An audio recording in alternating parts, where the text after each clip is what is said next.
Salut tout le monde, j'espère que vous allez bien et j'espère que vous êtes bien installés. On se retrouve aujourd'hui dans cette vidéo parce que je viens vous raconter l'incroyable destin de Coco Chanel.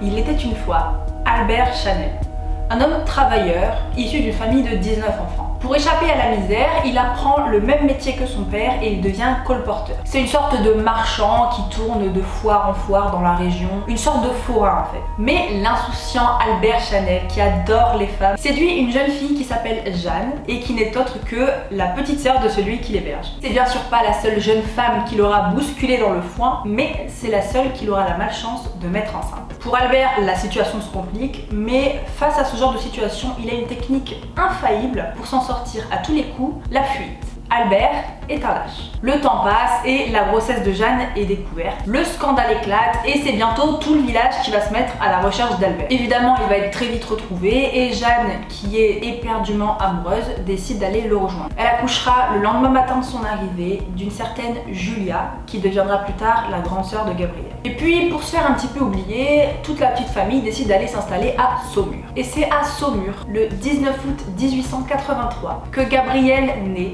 à l'entrée de l'hôpital au milieu des bonnes sœurs. Évidemment, son père n'est pas là, personne ne sait vraiment où il est, les affaires, comme d'habitude. Gabriel grandit entre les absences incessantes de son père, qui, on ne peut pas lui enlever, essaye de tout faire pour sortir sa famille de la misère. La famille continue de s'agrandir et bientôt ils seront 5 enfants. Et puis un matin de février 1895, la petite Gabrielle se réveille et elle découvre le corps de sa mère, encore allongé dans son lit. Elle est morte à 33 ans, épuisée par la vie. Encore une fois, Albert n'est pas là et quand il va rentrer, il va devoir faire face à une situation critique. Qu'est-ce qu'il va bien pouvoir faire de ses 5 enfants? Et comme à son habitude, il va faire preuve ni d'affection, ni même de courage, ni même d'imagination. Les deux frères de Gabriel seront placés à la campagne, dans des familles de cultivateurs. Et Gabriel et ses sœurs sont déposés dans une ancienne abbaye reconvertie en orphelinat à Aubazine. C'est leur père lui-même qui les dépose en carriole. Gabriel a 12 ans, elle ne le reverra jamais.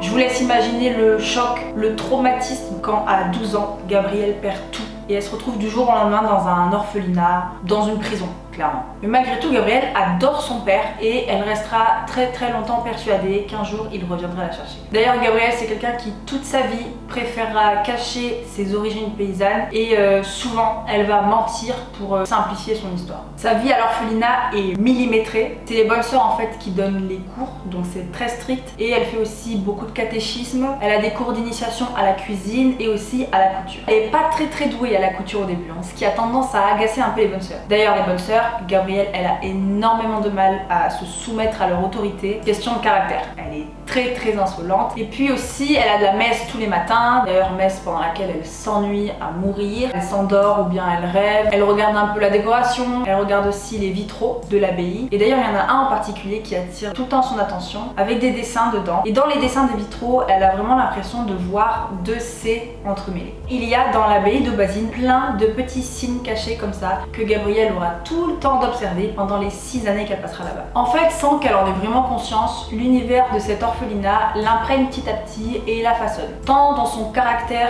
que dans ses goûts esthétiques. Et d'ailleurs, elle gardera de ses années à l'orphelinat son goût très prononcé pour les choses épurées, sa fascination pour le baroque, pour les pierres de couleur et bien sûr l'exemple le plus flagrant, son attirance pour le noir et le blanc. Donc voilà, Gabrielle grandit dans cette ambiance-là, mais à partir de ses 15 ans, elle va retrouver une certaine liberté. En fait, elle a une tante, Louise, qui habite pas très loin d'Aubazine et qui va l'inviter, elle et ses sœurs, à passer les vacances chez elle. Là-bas, elle va se lier d'amitié avec Adrienne, la petite sœur de sa tante, et surtout, elle va découvrir quelque chose dont elle n'a encore jamais entendu parler, la mode. Au début, elle fait de la couture, surtout pour aider sa tante à réparer des vêtements, et puis à force, elle va devenir vraiment très douée à la couture et sa tante va lui faire fabriquer des chapeaux. Alors évidemment, on n'est pas sur les modèles les plus chics comme dans la capitale, mais cette expérience va montrer à Gabrielle que la couture, ça peut être infiniment plus que juste réparer des jupons et coudre des nappes, quoi. Les années passent encore et Gabrielle atteint 18 ans. Là, ça y est, elle en a marre, elle a qu'une envie, c'est de quitter l'orphelinat, elle a juste envie de liberté, elle a envie de vivre sa vie, quoi. Et ça tombe très bien d'ailleurs parce que Adrienne aussi, elle a envie de partir. Et c'est tante Louise qui va trouver la solution, si on peut dire. Elle va les envoyer toutes les deux dans une autre institution religieuse à Moulins où elles vont passer encore 2 ans.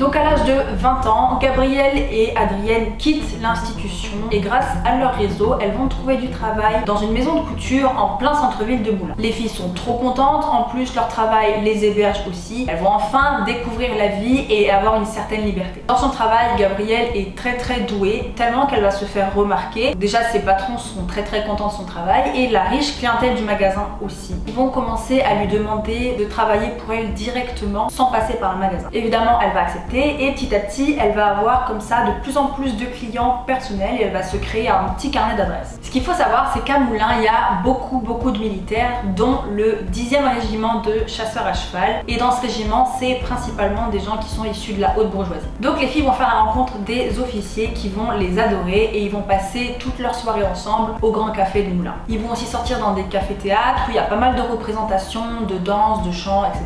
Et à force de côtoyer les gens de la haute bourgeoisie, Gabrielle aussi, elle va avoir envie de sortir de la misère et elle va chercher par tous les moyens une façon de gagner de l'argent. Elle va pas être couturière toute sa vie, quoi. Elle s'est dit, moi aussi je vais chanter au Café de Moulins. Donc elle fait un petit répertoire de 3 chansons. C'est pas beaucoup, mais ça suffit à lui garantir son succès. Ça va être ses 3 chansons de signature. Il y a une chanson en particulier qu'on va lui réclamer tous les soirs, c'est Qui a du coco dans le Trocadéro.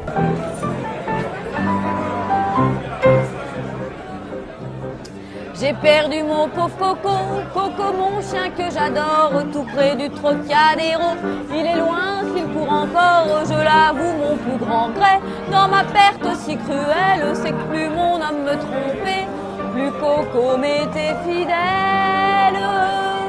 Vous n'auriez pas vu Coco, Coco dans le Trocadéro, Coco dans le Coco dans le Coco dans le Trocadéro.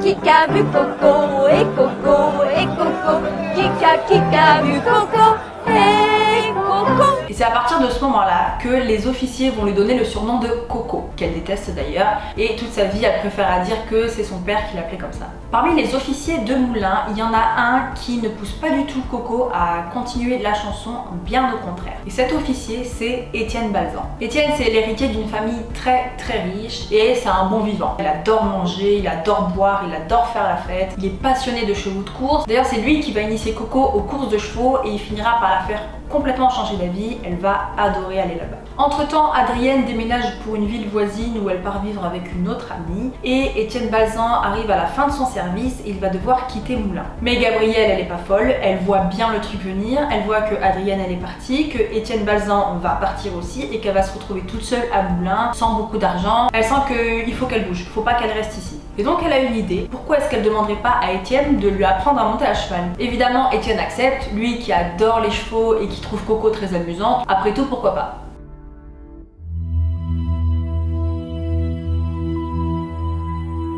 Coco a 24 ans quand elle débarque chez Balzan à Royaulieu. Elle va découvrir son domaine et la vie de château qui va avec. Là-bas, elle va devenir une excellente cavalière et elle va rencontrer tout son cercle d'amis. Côté style vestimentaire, elle va déjà commencer à piocher dans la garde-robe masculine. Vu qu'elle monte à cheval comme un homme et non en Amazon comme font les femmes de l'époque, elle va se fabriquer des tenues adaptées. Et d'ailleurs, elle a déjà un avis très tranché sur la mode féminine de l'époque, à savoir que les femmes sont toujours trop habillées. Les femmes ont des tenues débordantes, tout plein de froufrous, tout plein de plumes. Pour elle, c'est insupportable, il faut arrêter tout ça. Et c'est à Royaulieu qu'elle va commencer à fabriquer ses premiers chapeaux. Puisque souvenez-vous, elle a eu déjà une première expérience dans la fabrication de chapeaux chez sa tante. Et elle qui aime tout ce qui est très épuré, elle va enlever les plumes d'oiseaux, les fleurs, les décorations et vraiment garder juste la forme du chapeau en soi. Très vite, ces chapeaux font sensation, ses amis vont s'amuser à les essayer, puis après elles vont lui en commander et le bouche à oreille commence. Et puis un jour, pendant un séjour dans les Pyrénées avec Étienne Balzan et ses amis, elle va faire une rencontre qui va bouleverser sa vie. Arthur Capel, que tout le monde appelle Boyle. C'est un très riche homme d'affaires anglais qui, contrairement à tous les amis de Étienne Balzan, a toujours travaillé pour gagner son argent. Évidemment, il tombe immédiatement amoureux, mais Boyle doit souvent s'absenter pour les affaires et clairement, pendant ses absences, Coco, elle s'ennuie à mourir. Du coup, elle décide qu'il est temps de se remettre à travailler et de toutes les activités qu'elle a faites, ce qui se rapproche le plus d'une possible carrière, ça reste le succès de ses chapeaux à Royaulieu. Et donc, elle va en parler à Balzan et à Boy. Elle veut ouvrir sa maison de couture à Paris. Balzan, lui, il possède une petite boutique à Paris, un petit 3 pièces boulevard Malesherbes. Il propose à Coco de s'installer dedans. Coïncidence ou destin, Boy aussi possède un appartement boulevard Malesherbes et il va lui proposer de la loger. Coco débarque à Paris à 26 ans où elle va ouvrir sa première maison de couture qu'elle va appeler Chanel Mode et qu'elle changera plus tard pour Chanel sous les conseils de Boy. Mais pour pouvoir lancer sa nouvelle boutique, elle va avoir besoin de beaucoup d'argent et donc elle va se tourner vers Étienne Balzan. Mais Étienne, c'est quelqu'un qui n'a presque jamais travaillé de sa vie et il ne comprend pas que Coco, qui en plus est une femme, veuille s'acharner à travailler et du coup il lui prêtera pas un centime. Par contre, Boy Capel, qui est perdument amoureux de Coco et surtout qui a toujours cru en elle, lui il va pas hésiter une seconde. Il va même aller jusqu'à lui ouvrir un compte à la banque en lui mettant régulièrement de l'argent dessus pour qu'elle puisse faire tous les achats dont elle a besoin. Au bout d'un an, son commerce marche très bien et du coup elle déménage sa boutique au 21 rue Cambon. Alors là c'est fini l'amateurisme, ça y est, elle va avoir une boutique à son nom et elle va considérablement augmenter ses prix parce que selon elle c'est indispensable. Si elle veut faire partie des grands noms de la capitale, elle doit vendre ses créations très cher. Sa boutique marche de mieux en mieux et du coup pour apprendre à la gérer seule, elle va devoir se former entièrement à la comptabilité, la gestion de stock, le passage des commandes, traiter avec les fournisseurs, etc. Bref, en fait elle va apprendre sur le tas à gérer une entreprise de A à Z. Au même moment, Gabriel et Boy emménagent ensemble, même si à ce moment-là, elle le sait déjà au fond d'elle, ils se marieront jamais. Et c'est Boy qui va initier Coco au monde des arts, il va l'emmener au théâtre, il va lui faire rencontrer des acteurs connus, il va la sortir à l'opéra, il va lui faire découvrir différents poètes. Bref, il va vraiment lui ouvrir l'esprit et élargir sa culture.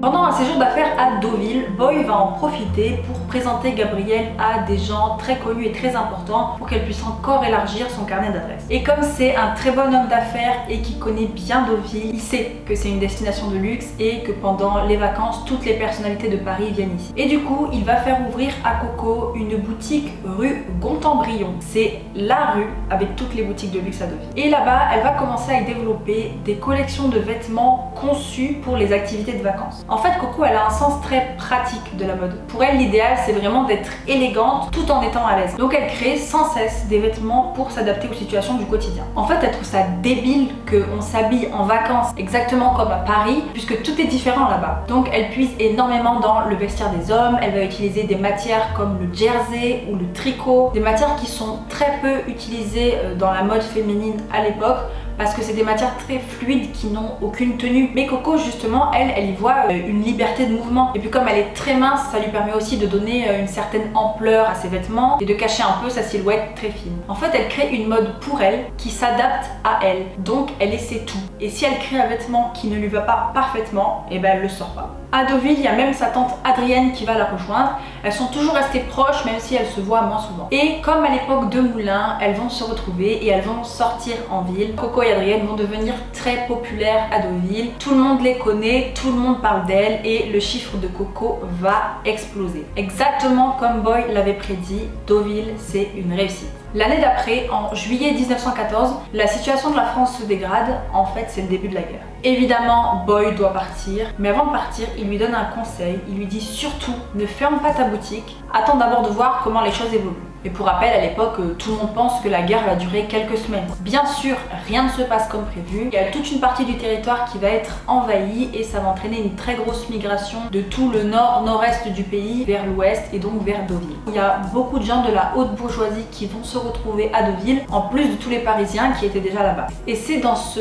contexte de concentration de bourgeoisie et d'urgence de la guerre que Coco va vraiment commencer à faire fortune. En fait, sa boutique, c'est la seule maison de couture qui est ouverte à Deauville et ça va être un peu la panique à bord au magasin. Elle va devoir former des couturières sur le tas, elle va faire revenir Adrienne de ses vacances, elle va aussi se mettre à fabriquer des blouses pour toutes les infirmières improvisées du temps de guerre. Bref, c'est l'effervescence. Après ça, Boy obtient quelques jours de permission et il va décider d'emmener Coco à Biarritz. Un peu comme Deauville, Biarritz c'est une de ces destinations de vacances que les gens de la haute bourgeoisie adorent. Et puis très vite avec Boy, ils vont se dire que Coco elle pourrait faire exactement la même chose que Deauville à Biarritz, puisque c'est exactement la même clientèle, ça a marché une fois, ça marchera forcément une seconde fois. Comme d'habitude, Boy avance les frais d'ouverture, elle va louer une grande villa, elle va organiser des événements mondains, elle va faire venir ses meilleures couturières de Paris et elle va créer toute une collection de robes qu'elle vendra très très cher. Ça y est, maintenant Coco c'est une femme d'affaires aguerrie, elle sait comment ça marche et elle fait les choses très bien. Et c'est pas juste une réussite.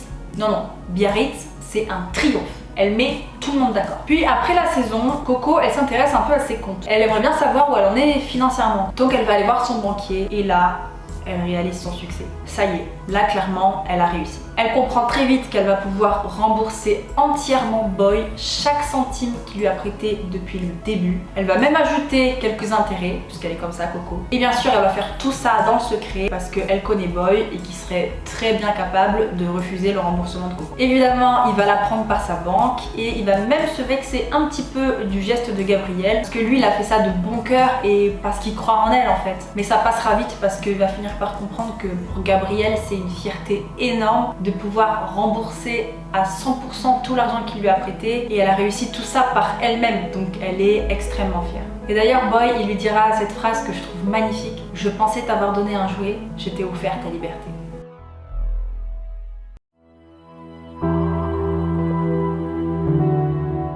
Durant la suite de la guerre, la situation va se compliquer un petit peu pour Gabrielle qui va se retrouver très souvent seule. Boy va faire énormément d'allers-retours à Londres et elle va se sentir un peu délaissée. Un peu dans un esprit de vengeance pour faire regretter à Boy de la laisser si souvent toute seule, elle va décider de se couper les cheveux. Du jour au lendemain, elle se fait un carré. Elle adore, elle trouve que ça change, elle trouve que ça lui ressemble plus. Elle qui a toujours eu en elle ce côté rebelle. À l'époque, c'est du jamais vu. Aucune femme n'a les cheveux courts. Et devinez quoi? Du jour au lendemain, les cheveux courts deviennent à la mode. Et là, on comprend clairement l'influence de Coco Chanel à cette époque-là. C'est-à-dire que c'est elle qui décide ce qui est à la mode et ce qui ne l'est pas. Au cours d'un dîner entre amis, Coco va faire la connaissance de Misia. C'est une jeune femme de la bourgeoisie qui va avoir un coup de cœur pour Coco et à qui elle va présenter toutes ses amies. Misia, c'est un personnage assez contradictoire, mais malgré tout, elles vont être amies très longtemps. Une amitié assez orageuse, si je puis dire. En 1917, malgré le fait que la guerre continue et que la situation de la France se dégrade, les affaires de Coco marchent très très bien. Elle apparaît aussi dans pas mal de magazines de mode, si bien en France qu'aux États-Unis. Pendant ce temps, Boy,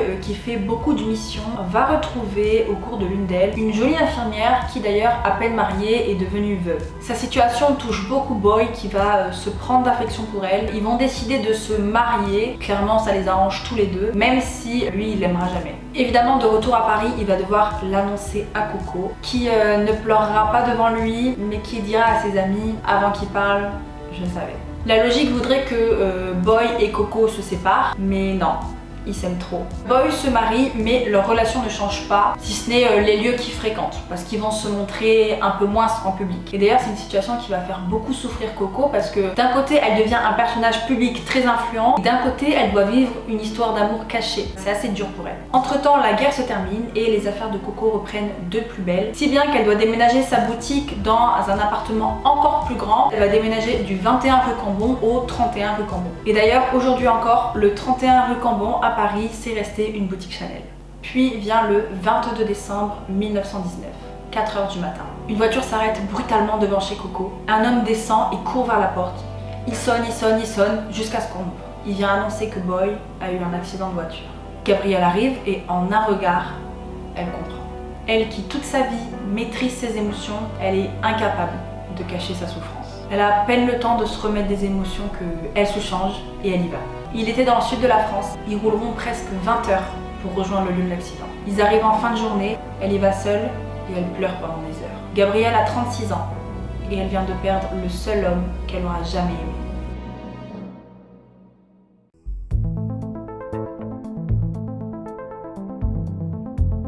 Après la mort de Boy, Gabrielle va vivre une période très difficile où elle va se renfermer sur elle-même et elle va se plonger dans le travail. Septembre 1920 à Biarritz. Gabrielle va faire la connaissance du grand-duc Dimitri Pavlovitch. C'est quelqu'un qui lui plaît assez, ils vont avoir une liaison d'1 an. Ça va être un peu une relation pansement en fait, pour que Coco essaye d'oublier un peu la mort de Boy. D'après Misia, c'est elle qui aurait donné à Coco l'idée de faire un parfum Chanel. En réalité, à l'époque, associer la parfumerie et la haute couture, c'est pas quelque chose de nouveau. D'ailleurs, l'ennemi juré de Coco Chanel, qui s'appelle Paul Poiret, vend déjà des parfums depuis quelques années, mais sans grand succès. En tout cas, pendant un voyage avec le Grand-Duc, Gabrielle va faire la rencontre de Ernest Beau, un chimiste de parfum. La mode des parfums à l'époque, c'est vraiment des odeurs de fleurs, surtout muguet, jasmin, des choses comme ça. Mais depuis pas longtemps, à cette époque, on est capable de synthétiser les odeurs, c'est-à-dire de les fabriquer. Ça permet de faire des parfums qui sont beaucoup plus puissants qu'avec des parfums naturels. Pendant une année, Ernest Beau va synthétiser pour Gabrielle toute une série d'échantillons qui va numéroter de 1 à 24. Elle retiendra parmi tous ces échantillons le numéro 22, mais son préféré et celui qu'elle veut lancer absolument là tout de suite, c'est le numéro 5.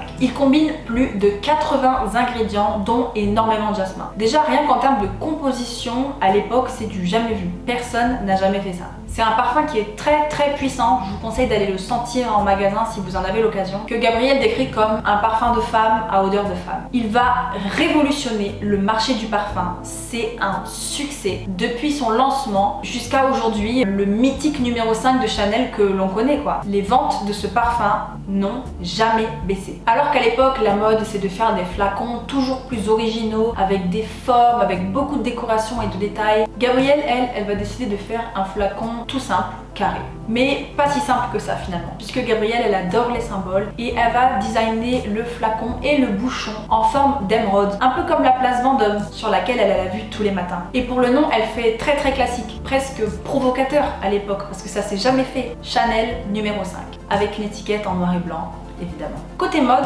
pendant une sortie à l'opéra, elle va se rendre compte que son plus grand rival, Paul Poiret, est passé par là et que les femmes sont encore trop déguisées. Il y a beaucoup de plumes, beaucoup de détails, beaucoup de fleurs, trop de froufrou comme elle dit. Ça peut plus durer, je vais les refoutre en noir, qu'elle nous sort en plein milieu de la soirée. Et le lendemain matin, elle s'attelle à ce nouveau projet et elle nous sort la petite robe noire. Simple, élégante, passe-partout. Ça va devenir un très grand classique de Chanel. Cette création va finir d'enterrer son concurrent Paul Poiret. Ses clientes ne comprennent plus son style et il va faire faillite.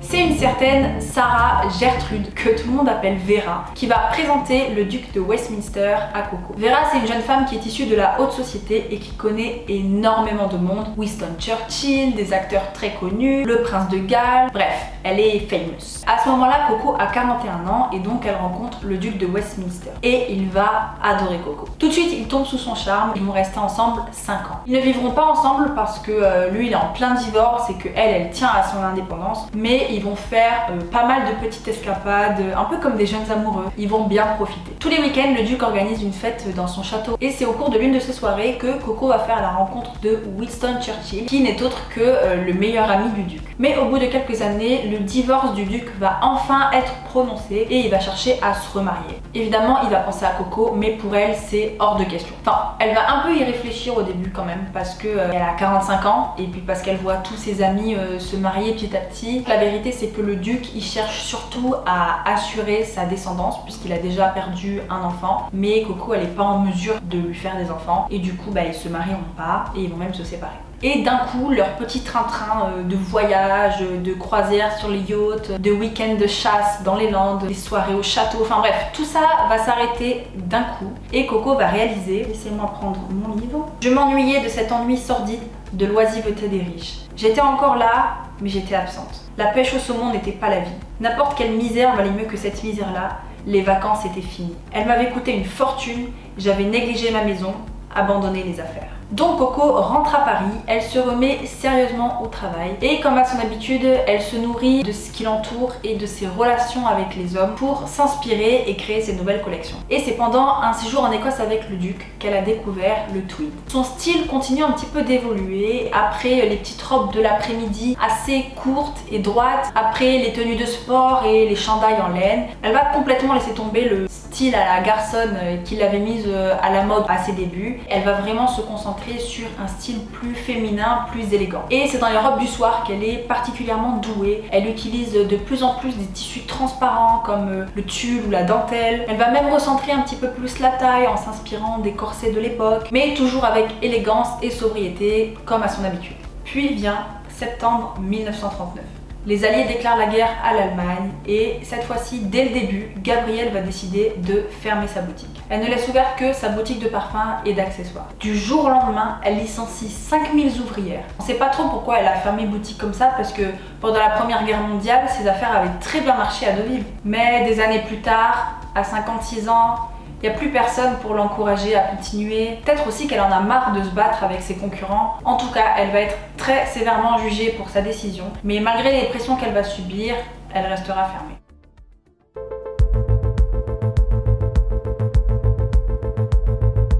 Pendant la guerre, c'est compliqué. Gabrielle s'est un peu retirée de la vie sociale qui reste à Paris. Et c'est dans cette ambiance de guerre où Gabrielle s'ennuie terriblement parce qu'elle travaille pas, qu'elle va rencontrer celui qui va devenir son amant pour les 10 prochaines années. En fait, elle a un neveu à qui elle tient beaucoup, a été fait prisonnier par les Allemands en 1940. Sachant qu'il est malade de la tuberculose, elle sait très bien qu'il faut agir rapidement parce que il va pas faire long feu dans un camp allemand, clairement. Mais heureusement pour elle, elle connaît depuis déjà plusieurs années un diplomate allemand, Hans Gunther.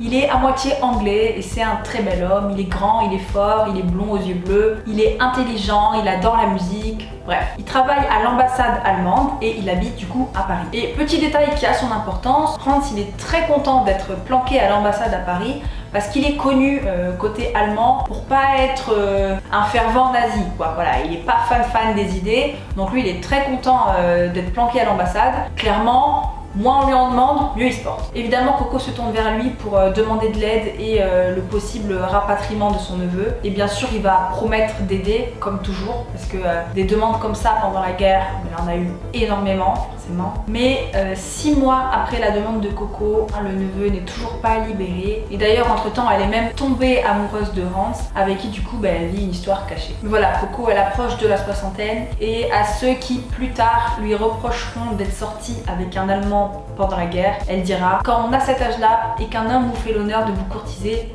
on lui demande pas ses papiers. Bref, Hans Gunther, c'est juste un diplomate allemand et clairement, il n'a pas les relations pour faire libérer son neveu. Mais il va quand même présenter Coco à un officier allemand qui, par le plus grand des hasards, est responsable du textile français auprès de l'occupation. Coco, elle, bien sûr, elle possède une usine de textile qu'elle a fermée pendant la guerre. Elle va donc proposer à l'officier allemand un marché. Elle accepte de rouvrir son usine de textile et de le nommer directeur et en échange, il libère son neveu. Je pense que c'est important de le souligner, mais elle va quand même tenter, même si ça n'aboutira pas, ce qu'on peut appeler une tentative de résistance pour faire cesser la guerre. En fait, son plan, c'était de rencontrer en secret son ami Winston Churchill, qui est donc le Premier ministre anglais, et d'essayer de le convaincre d'accepter le principe d'entretien secret anglo-allemand. En gros, à la fin 1933, Hitler, il a transmis officiellement à la France et à l'Angleterre une proposition, un pacte de non-agression et qui comprenait aussi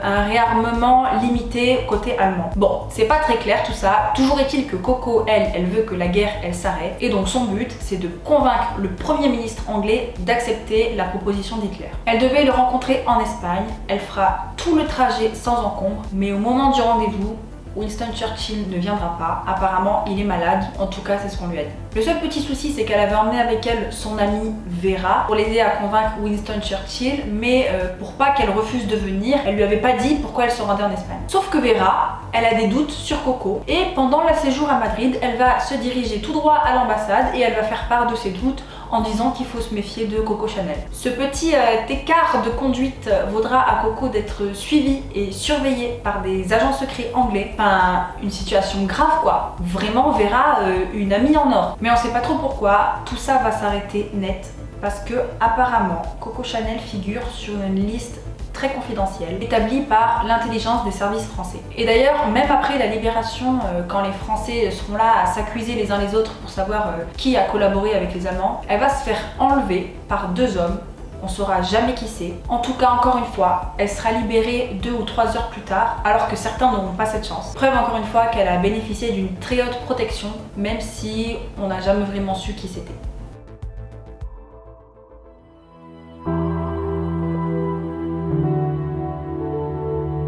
L'après-guerre est assez difficile pour Coco. On l'a traitée d'une manière très dure. Elle a plus envie d'entendre parler de résistance, de comités d'épuration qui veulent faire justice eux-mêmes. En plus, Hans, il a dû quitter Paris, donc elle n'a pas de nouvelles de lui. Elle se retrouve seule et pendant quelques années, elle va aller traîner son ennui en Suisse. Vraiment, c'est une période proche de la dépression pour Coco. Heureusement pour elle, Hans va la rejoindre un petit peu plus tard en Suisse. En 1947, à Paris, un jeune couturier vient d'ouvrir sa maison de couture et il lance sa première collection. Et ce jeune couturier, il s'appelle Christian Dior.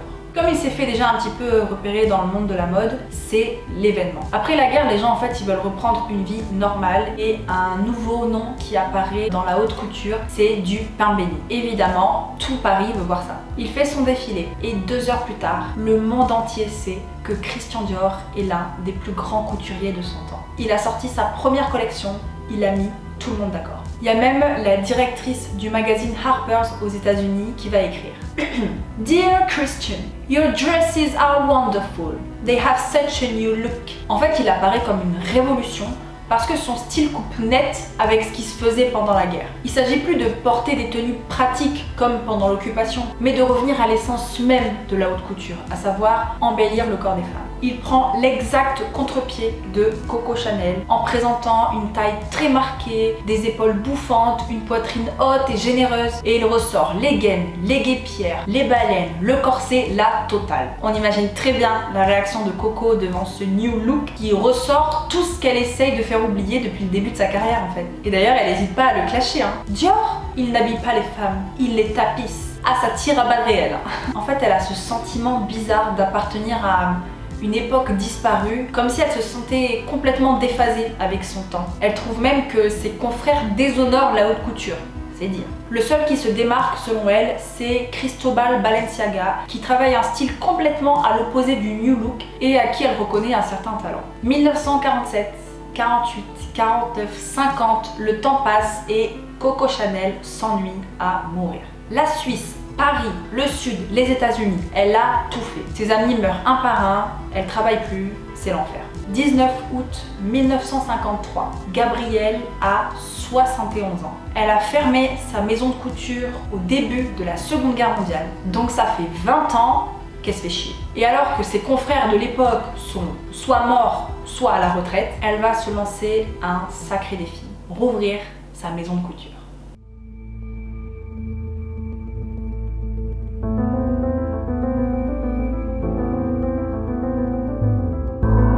Ok, elle veut se remettre au travail. Mais pour rappel, il n'y a plus un sou dans la caisse. Ça fait 20 ans qu'elle vit sur la vente de ses parfums. Il n'y a plus boy pour lui prêter de l'argent. Donc première étape, trouver des sous. Et là, la femme d'affaires qu'elle est va faire les choses bien. Très bien même. En même temps, faut pas se louper. Elle prend contact avec un grand confectionneur américain qui serait prêt à reproduire en très grand nombre les modèles de sa future nouvelle collection. La nouvelle de son retour se répand très vite et quand on connaît le génie de communication qu'est Coco Chanel, on suppose bien évidemment que cette rumeur qui circule n'est pas due au hasard, mais que c'était bien voulu. Pour teaser, tu vois. Son but en fait est de financer la nouvelle collection par les frères Wertheimer. Bref, les frères Wertheimer. 2 frères avec qui elle s'est associée des années plus tôt et qui possèdent une grande partie des droits sur ses parfums et ses accessoires. Du coup, ils signent un accord qui va arranger tout le monde. Leur société va prendre en charge la moitié des frais de la collection, considérés comme des frais de publicité. Elle vend sa maison de couture, ses sociétés immobilières et d'ailleurs toutes ces sociétés qui portent son nom. Elle garde bien sûr les 2% de royalties sur ses parfums tout en continuant d'en assurer la création. Elle reste chez elle, au 31 rue Cambon, où elle garde la main sur toute la haute couture, choix des collaborateurs, choix des modèles, création des collections, tout à l'exclusion de la partie financière. Elle reçoit un confortable salaire de directrice et la société va lui payer tous ses frais. Sa suite au Ritz, le remboursement de tous les impôts qu'elle paye en France. L'entreprise lui paye ses domestiques, ses secrétaires, son chauffeur, ses courses, son téléphone, même ses timbres à la poste. Bref, elle signe un contrat qui la met très bien. Une sorte de super viager qui va durer 17 ans. Pour elle, c'est l'arrangement parfait. Tout est réglé jusqu'à sa mort. Elle va pouvoir travailler en toute tranquillité à reconquérir sa place dans la haute couture, la première évidemment. Pour sa nouvelle collection, elle a décidé de présenter 130 modèles. Elle fait pas les choses à moitié, Coco. C'est peu dire. que le 5 février 1954 est un jour attendu.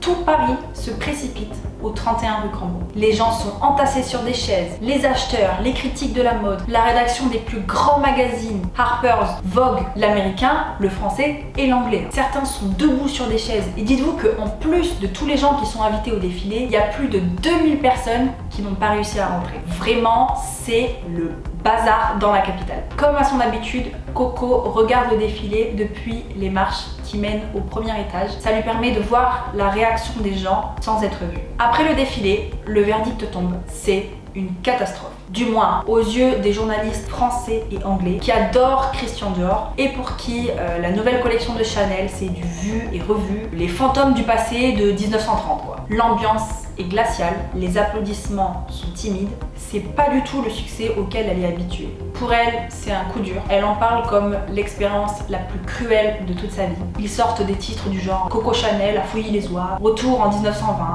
pas cool. Après cet épisode désastreux, Coco, elle sort pas de chez elle. C'est pas qu'elle s'apitoie sur son sort, mais c'est que déjà, elle a pas envie d'affliger à ses amis le malaise de devoir la réconforter, parce qu'elle déteste la pitié des gens. Et surtout, elle se remet au travail. Y a pas de clients dans le magasin? Tant mieux. On aura plus de place pour préparer la nouvelle collection. Ça, c'est Coco Chanel. Au lieu de se battre avec ses concurrents sur leur propre terrain, elle va leur montrer que c'est eux qui sont démodés. Ils cherchent à épater leurs clientes avec leur extravagance au lieu de se soucier des femmes elles-mêmes et de la réalité de ce qu'elles vivent. En fait, les femmes, elles veulent plaire aux hommes. Et comme dit Coco, il faut pas qu'ils leur disent « Waouh, quelle jolie robe vous avez !» mais waouh, qu'est-ce que vous êtes jolie. Et bizarrement, c'est pas la France ni l'Angleterre qui va comprendre Coco Chanel, mais les États-Unis. Et c'est que plus tard qu'ils entraîneront avec eux l'Europe qui fera un triomphe à Coco Chanel. Déjà dès le 5 février, plusieurs acheteurs américains ont passé commande chez Chanel pour exposer ses modèles sur la 5e avenue. Plusieurs magazines américains lui consacreront une double page. Et il y a même une de ses modèles, Bettina, qui lors d'une présentation de la collection à New York, va porter elle-même un tailleur Chanel et elle va faire sensation. Beaucoup d'Américains n'avaient jamais vu de Chanel et pour eux c'est la révolution. Bettina leur explique l'esprit de Coco et sa façon de travailler, une mode conçue à la fois pour la beauté et le confort des femmes.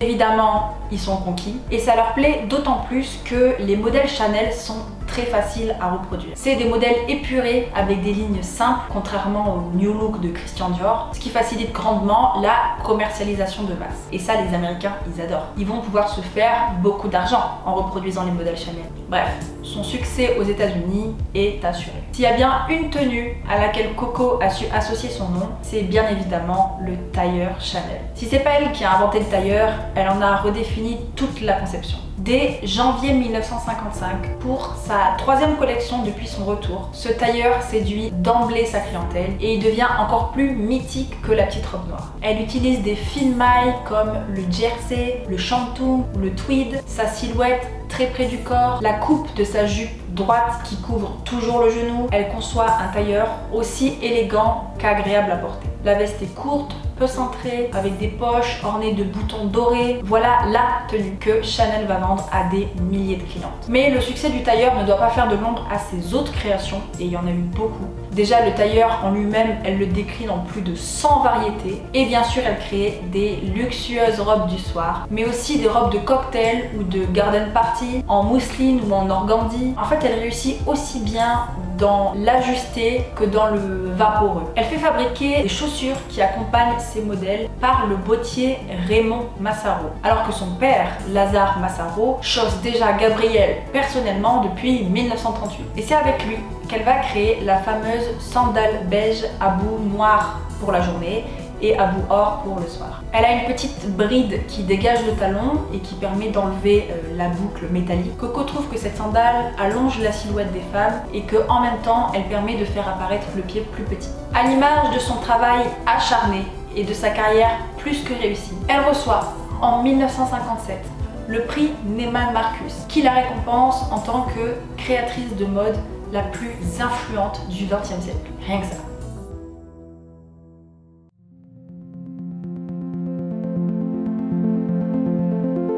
Lausanne, en Suisse, à l'automne 1965.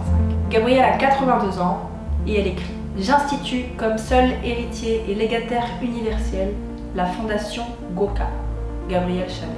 Cette fondation, elle l'a créée 3 ans plus tôt, avec son avocat. Le nom, c'est juste les premières lettres de Coco et Gabriel, Goka. Cette société, en fait, elle a pour but de continuer tout ce que Gabriel a commencé de son vivant et ce qu'elle veut qui perdure après sa mort. C'est-à-dire, principalement, continuer de donner des pensions qu'elle versait à beaucoup de ses amis, des membres de la famille, des anciens employés. Le siège de sa fondation est au Liechtenstein pour des raisons fiscales, clairement. Mais si Coco a toujours détesté payer ses impôts, ça ne la rend pas moins généreuse. Bien au contraire, parce qu'avant de mourir, elle va repartir à l'abbaye d'Aubazine et elle va faire une très grosse donation. Les dernières années de sa vie ne seront pas les plus reposantes. Elle qui disait souvent que rien ne la fatiguait plus que de se reposer, au cas où vous n'aviez pas encore cerné le personnage. D'une manière générale, ses amis trouvent que depuis qu'elle s'est remise à travailler, elle a perdu 10 ans, tant physiquement que moralement. Même à 80 ans, elle passait des journées entières debout, à travailler sur ses mannequins, à retoucher. Elle continue de sortir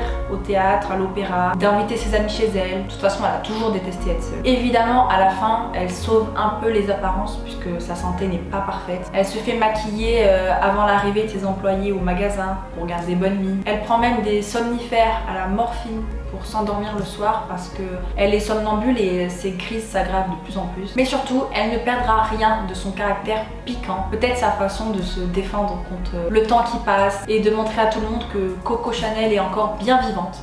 Elle tiendra jusqu'au bout. Du point de vue commercial, la maison Chanel fonctionne parfaitement. Les 15 dernières années avant sa mort, ils ont ouvert 12 ateliers supplémentaires et l'entreprise compte plus de 350 employés. C'est là la réussite de cette grande dame qui poussera l'élégance jusqu'à mourir un dimanche. Le 11 janvier 1971, Gabrielle Chanel s'éteint dans sa suite au Ritz. Elle sera enterrée selon sa volonté au cimetière de Lausanne. Voilà la vie de Gabrielle Chanel.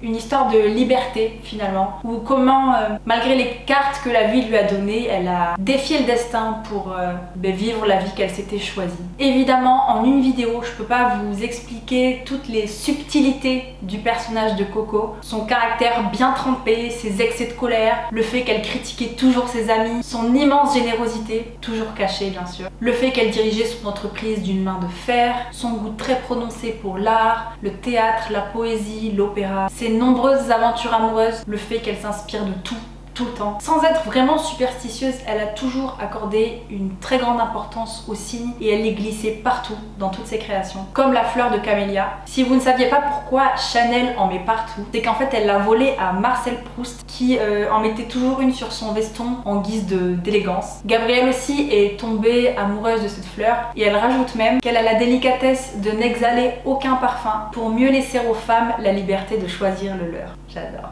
Elle utilise aussi beaucoup le lion, son signe astrologie, le chiffre 5 qu'elle voyait très souvent dans les pavés d'Aubazine. D'ailleurs, elle sortait toujours ses collections le 5 du mois. Elle a gardé les couleurs des vitraux de l'orphelinat, la forme de la place Vendôme qu'elle a donné à son parfum. Elle a eu plein d'accomplissements dans sa carrière, sa réussite dans toute l'Europe et même aux États-Unis. Le fait qu'elle ait habillé des troupes entières pour le théâtre, l'opéra, même ses rôles de costumière en chef pour Hollywood, elle a clairement su s'imposer dans tous les domaines. Je finirai cette vidéo par une citation de Cocteau, un de ses plus proches amis qui a laissé d'elle la définition la plus exacte, je crois. Ses colères, ses méchancetés, ses bijoux fabuleux, ses créations, ses lubies, ses outrances, ses gentillesses comme son humour, ses générosités, composent un personnage unique, attachant, attirant, repoussant, excessif, enfin humain.